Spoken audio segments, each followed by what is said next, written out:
हाय दोस्तों, home study की इस यूट्यूब चैनल पे आप सबका स्वागत है। आज हम लोग भूगोल का पहला चैप्टर पढ़ेंगे, जिसमें भूगोल के डिफिनेशन के बारे में जानेंगे और भूगोल में क्या सब पढ़ना है उस सब चीज़ के बारे में जानेंगे और बिल्कुल बेसिक से पढ़ेंगे। बिल्कुल बेसिक से भूगोल को पढ़ेंगे। चलिए शुरू करते हैं। भूगोल, ज्योग्राफी,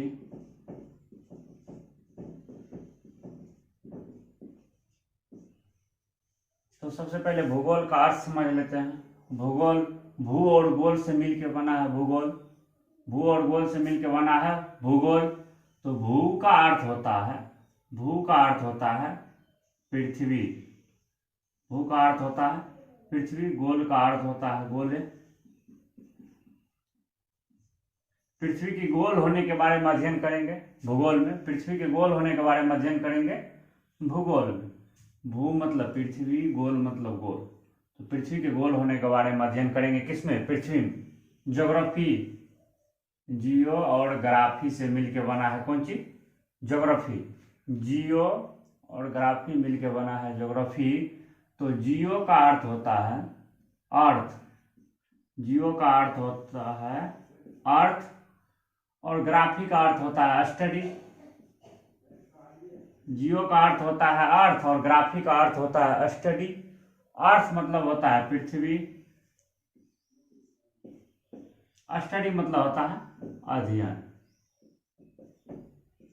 पृथ्वी के बारे में अध्ययन करेंगे किसमें? ज्योग्राफी में। जियो का अर्थ होता है अर्थ, अर्थ मतलब पृथ्वी, और ग्राफी का मतलब होता है स्टडी। स्टडी मतलब अध्ययन करेंगे, पृथ्वी का अध्ययन करेंगे।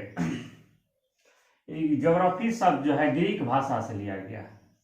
ज्योग्राफी शब्द कहाँ से लिया गया है? ग्रीक भाषा से लिया गया है। ज्योग्राफी शब्द ग्रीक भाषा से लिया गया है। ज्योग्राफी शब्द किससे लिया गया है? ग्रीक भाषा से लिया गया है। पहले जो था ज्योग्राफी, भौतिक ज्योग्राफी, उसमें सिर्फ उच्चावच के बारे में जानकारी था, पहाड़ के बारे में जानकारी था, समुद्र के बारे में जानकारी था, वनस्पति के बारे में जानकारी था। उसमें कहीं भी मानव के बारे में जिक्र नहीं था। लेकिन अब जो है भूगोल में भी मानव का जिक्र किया गया है। इसलिए अब हम लोग पढ़ेंगे मानव और प्रकृति के मध्य अंतर संबंध को पढ़ेंगे। मानव और प्रकृति के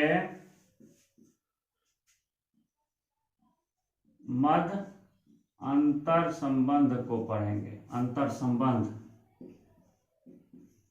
को अध्ययन करेंगे। अंतर संबंध का अध्ययन करेंगे।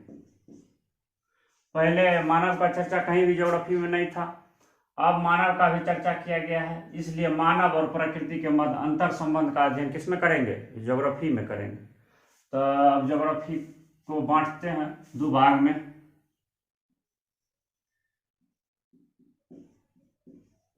भूगोल, भूगोल को पहले दो भागों में बांटा गया है। पहला भाग भौतिक भाग, भौतिक भूगोल। दूसरा भाग आर्थिक या मानव भूगोल। आर्थिक या मानव भूगोल। भौतिक भूगोल में क्या सब पढ़ना है वो पहले देख लेते हैं, और उसके बाद आर्थिक या मानव भूगोल में क्या सब पढ़ना है उसको देखेंगे। भौतिक भूगोल में क्या सब पढ़ना है पहले इसको देख लेते हैं। फिजिकल ज्योग्राफी और इकोनॉमिकल ज्योग्राफी। फिजिकल ज्योग्राफी में क्या पढ़ना है सबसे पहले उसको देख लेते हैं। तो इसमें पढ़ना है हमको कॉस्मोलॉजी,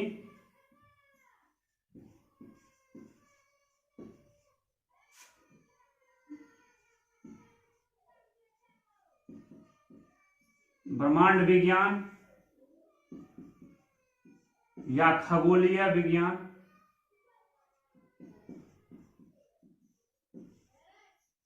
ब्रह्मांड विज्ञान या खगोलीय विज्ञान के बारे में पढ़ेंगे। कॉस्मोलॉजी के बारे में पढ़ेंगे। जियोडेसी के बारे में पढ़ेंगे।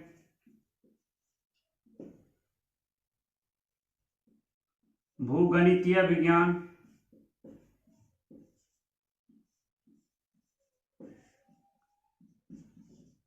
इसमें जियोडेसी भूगणितीय विज्ञान में अक्षांश आता है, देशांतर आता है, कर्क रेखा आता है, मकर रेखा आता है, विषुवत रेखा आता है। ये सब किस में पढ़ेंगे? जियोडेसी में पढ़ेंगे। जीमोर्फोलॉजी,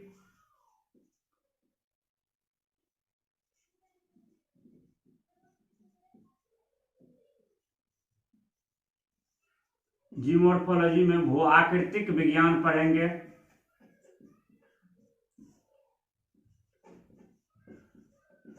जीमोर्फोलॉजी में भू आकृतिक विज्ञान पढ़ेंगे। उसके बाद ओशनियोग्राफी, ओशनियोग्राफी में समुद्र विज्ञान पढ़ेंगे। ओशनियोग्राफी में समुद्र विज्ञान पढ़ेंगे। क्लाइमेटोलॉजी,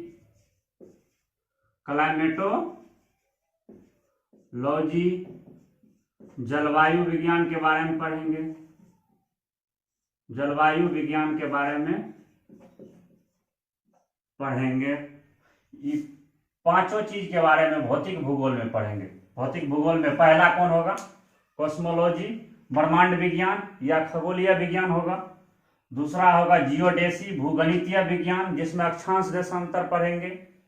जीमोर्फोलॉजी, भू-आकृतिक विज्ञान होगा, जिसमें स्थल के बारे में भू-आकृतिक विज्ञान, सिर्फ इसमें पहाड़ के बारे में पढ़ेंगे। ओशनियोग्राफी में समुद्र विज्ञान के बारे में पढ़ेंगे।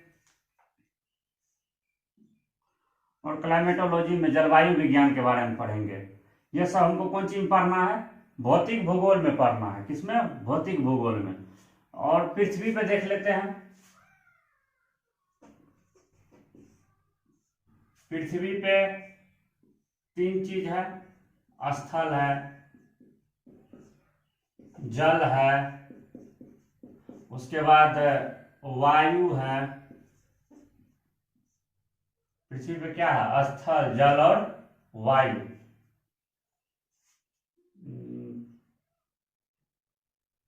स्थल वाला आपका आ जाएगा भू-आकृतिक विज्ञान में।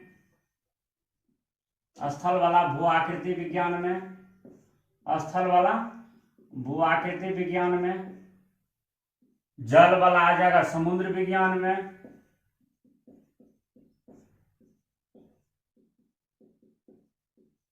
और जो है वायु वाला आ जाएगा जलवायु विज्ञान में। वायु वाला आ जाएगा जलवायु विज्ञान में।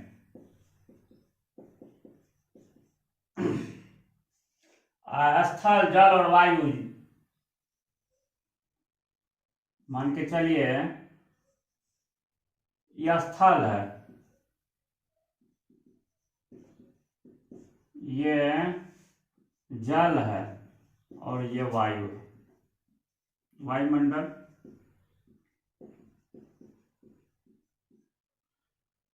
इसको भी वायुमंडल कर दीजिए। स्थल, जल और वायुमंडल, जहां तीनों संक्रमण क्षेत्र रहेगा उसको जैव मंडल कहेंगे। देखिए यहां ये तीनों है, जहां ये तीनों रहेगा उसको जैव मंडल कहेंगे। क्या कहेंगे? जैव मंडल कहेंगे। तो पृथ्वी पर स्थल, जल और वायुमंडल तीनों चीज है। पृथ्वी पर स्थल, जल और वायुमंडल तीनों चीज है। और स्थल, जल और वायुमंडल तीनों संक्रमण क्षेत्र जहां होता है उसको क्या पढ़ते हैं? जैव मंडल पढ़ते हैं। जैव मंडल पढ़ते हैं। तो ये तीनों मिला के एक और चीज क्या बन जाएगा? जैव मंडल। तीनों मिला के एक और चीज क्या बन जाएगा? जैव मंडल। तो इस सब का अध्ययन हम किस में करेंगे? भौतिक भूगोल में करेंगे। अब आर्थिक भूगोल या मानव भूगोल में क्या सब पढ़ेंगे वो देख लेते हैं। आर्थिक भूगोल या मानव भूगोल।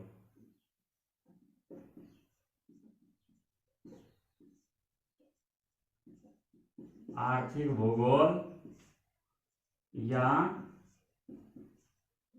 मानव भूगोल। आर्थिक भूगोल या मानव भूगोल। आर्थिक भूगोल और मानव भूगोल, इसका नाम से स्पष्ट है जो इकोनॉमिक भूगोल है।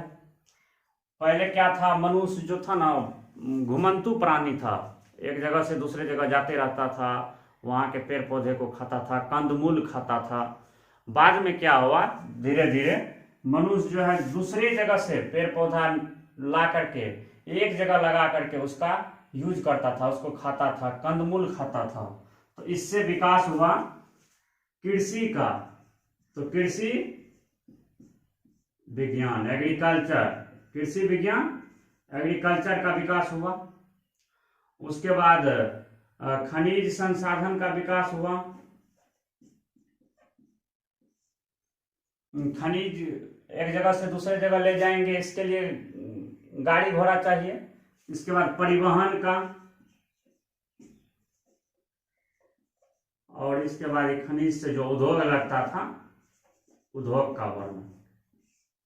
इसमें कृषि विज्ञान में भी इकोनॉमिकल पूंजी लगता है और पैसा का इनकमिंग होता है, कृषि विज्ञान से भी, खनिज से भी, और परिवहन से भी, और उद्योग से भी। इसलिए इसका नाम रखा है आर्थिक भूगोल या मानव भूगोल। तो आर्थिक भूगोल और मानव भूगोल में क्या पढ़ना है और भौतिक भूगोल में क्या पढ़ना है, सब चीज देख लिए।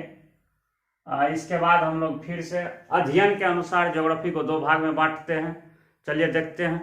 पहले इसका जो स्क्रीनशॉट लेना चाहते हैं स्क्रीनशॉट ले लीजिए।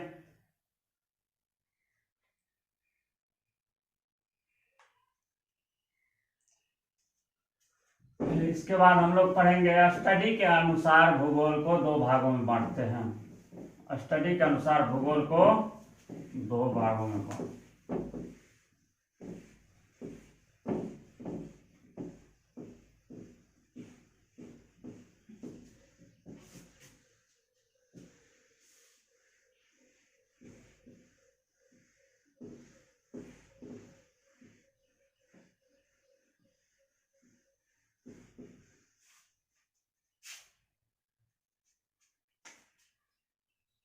फिर स्टडी के अनुसार, अध्ययन के अनुसार भूगोल को दो भाग में बांटेंगे।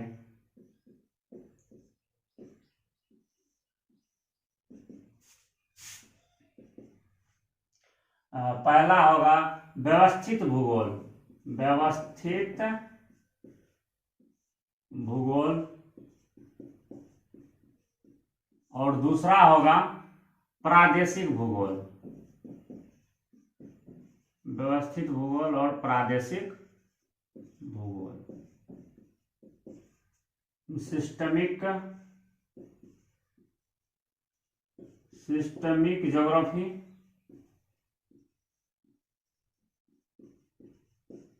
ये जो होगा रीजनल ज्योग्राफी।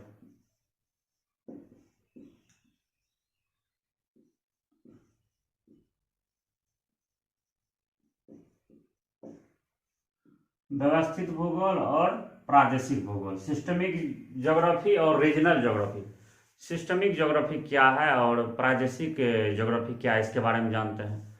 जब कोई एक भौगोलिक कारक को लेकर के समस्त पृथ्वी पर अध्ययन करेंगे तो उसे कहेंगे व्यवस्थित भूगोल। कोई एक भौगोलिक कारक, जैसे पहाड़ के बारे में हमको पढ़ना, तो पहाड़ को लेकर पूरे पृथ्वी पर जब अध्ययन करेंगे तो इसको बोलेंगे व्यवस्थित भूगोल या सिस्टमिक भूगोल। समस्त भौगोलिक कारक को लेकर के किसी एक प्रदेश या किसी एक देश में अध्ययन करेंगे तो उसको क्या कहेंगे, प्रादेशिक भूगोल कहेंगे, रीजनल ज्योग्राफी कहेंगे। तो व्यवस्थित भूगोल जब किसी एक भौगोलिक कारक को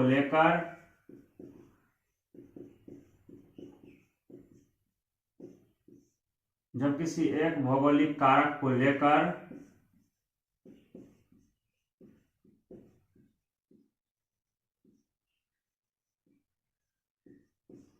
पूरे पृथ्वी पर अध्ययन करेंगे, पूरे पृथ्वी पर अध्ययन करेंगे तो उसे व्यवस्थित भूगोल कहेंगे। व्यवस्थित भूगोल कहेंगे या भूगोल कहते हैं। व्यवस्थित भूगोल का मतलब हुआ कोनो एक भौगोलिक कारक ले लेंगे, जैसे पहाड़ी के बारे में पढ़ना है, समुद्र के बारे में पढ़ना है, या वनस्पति के बारे में पढ़ना है। कोनो एगो भौगोलिक कारक को लेकर के संपूर्ण पृथ्वी पर जब अध्ययन करेंगे तब उसको बोलेंगे सिस्टमिक ज्योग्राफी, यानी व्यवस्थित भूगोल बोलेंगे। और जब सभी भौगोलिक कारक को लेकर के किसी एक प्रदेश या किसी एक विशेष क्षेत्र में अध्ययन करेंगे तो उसको क्या बोलेंगे? प्रादेशिक भूगोल बोलेंगे। तो प्रादेशिक भूगोल जब सभी भौगोलिक कारक को लेकर के, सभी भौगोलिक कारक को लेकर के, सभी भौगोलिक कारक को लेकर के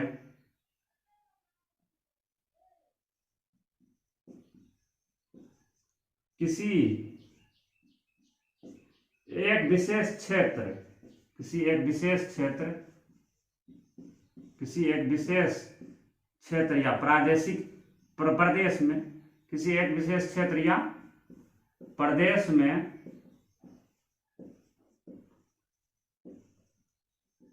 अध्ययन करेंगे तो इसे प्रादेशिक भूगोल कहते हैं। करेंगे तो इसे प्रादेशिक भूगोल, प्रादेशिक भूगोल कहते हैं।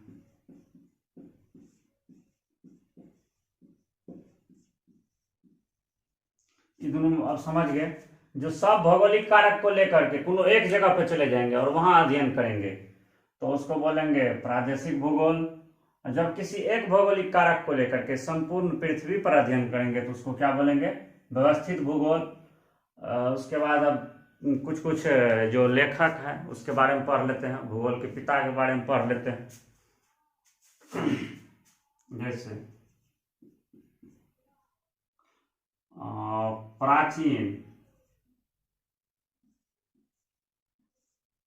प्राचीन व्यवस्थित भूगोल,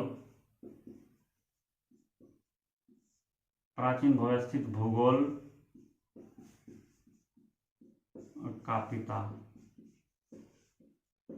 प्राचीन व्यवस्थित भूगोल का पिता हो गया आपका इरोटोस्थनीज, इरोटोस्थनीज।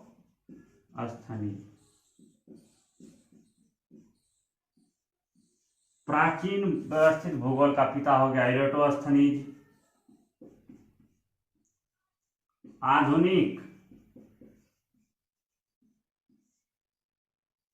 व्यवस्थित भूगोल का पिता हो गया, आधुनिक व्यवस्थित भूगोल का पिता हो गया,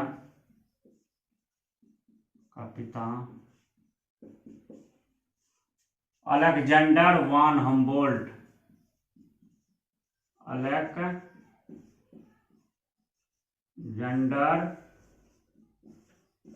वान हम्बोल्ट।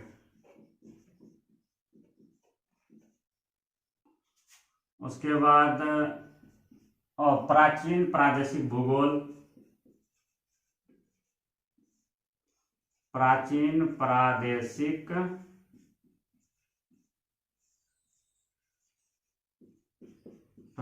प्रादेशिक भूगोल का पिता हिकेटियस, हिकेटियस।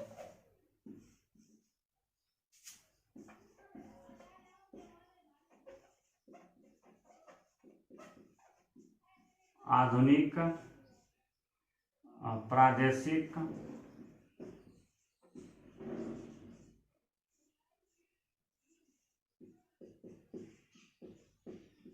भूगोल का पिता कार्ल रिटर, कार्ल रिटर। इतना को आप लोग याद रखिएगा, ये सब पूछता है एग्जाम में। प्राचीन व्यवस्थित भूगोल का पिता कौन है? इरोटोस्थनीज है। आधुनिक व्यवस्थित भूगोल का पिता कौन है? अलेक्जेंडर वान हम्बोल्ट है। प्राचीन प्रादेशिक भूगोल का पिता कौन है? हिकेटियस है। आधुनिक प्रादेशिक भूगोल का पिता कौन है? Carl Ritter. दोस्तों आज हम लोग भूगोल के परिचय के बारे में पढ़े, भूगोल में हमको क्या सब पढ़ना है उसके बारे में जाने। और इसके आगे वाले वीडियो में अब हम लोग पढ़ेंगे ब्रह्मांड की उत्पत्ति। ब्रह्मांड की उत्पत्ति कैसे हुई, इसी के बारे में अगले वीडियो में पढ़ेंगे। यदि वीडियो अच्छा लगा हो तो चैनल को सब्सक्राइब कर दीजिएगा और अपने दोस्तों के साथ शेयर कर दीजिएगा।